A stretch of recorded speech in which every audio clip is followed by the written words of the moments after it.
Objectives of accounting. Following are the main objectives of accounting. First, to keep systematic and complete records of all financial transaction. Accounting इसलिए main उद्देश्य ये होता है कि उसको systematic way से regular way से रिकॉर्ड करना और कम्प्लीटली रिकॉर्ड करके फाइनेंशियल ट्रांजैक्शन को कंप्लीट करना, ताकि कुछ रिमेंबर नहीं होता, दिक्कतें होती हैं everything that take place in the business. Second, to ascertain profit और लॉस. अकाउंटिंग का मेन उद्देश्य होता है असर्टेन करना प्रॉफिट और लॉस की, बिजनेस में क्या प्रॉफिट हो रहा है, क्या लॉसेस हो रहा है day to day regular transactions में due to a particular period, and in which profit और लॉस और इनकम स्टेटमेंट प्रिपेयर किया जाता है. Third, to ascertain financial position of the business. Main उद्देश्य अकाउंटिंग के ये होते हैं कि फाइनेंशियल पोजीशन, बिजनेस का फाइनेंशियल पोजीशन क्या होता है ये पता करने के लिए बैलेंस शीट प्रिपेयर किया जाता है.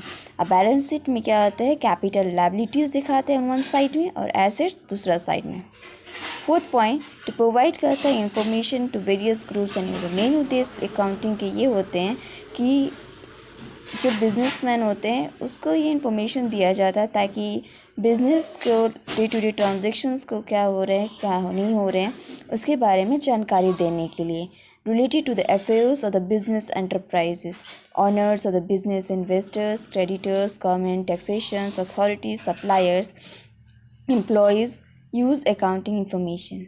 Fifth point, to facilitate decision making.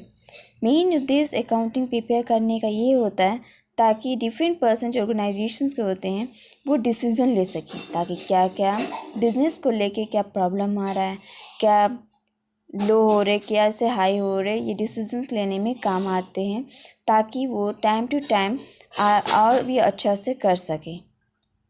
In the absence of financial statement, it will be difficult to take decision. 6 point, to meet legal requirements. Accounting बनाने के लिए उद्देश्य ये भी होता है लीगल चीज़ होना चाहिए ताकि गवर्नमेंट को ये हम दे सके, लीगली प्रूफ दे सके कि at the timing of filing returns of both direct as well as indirect taxes.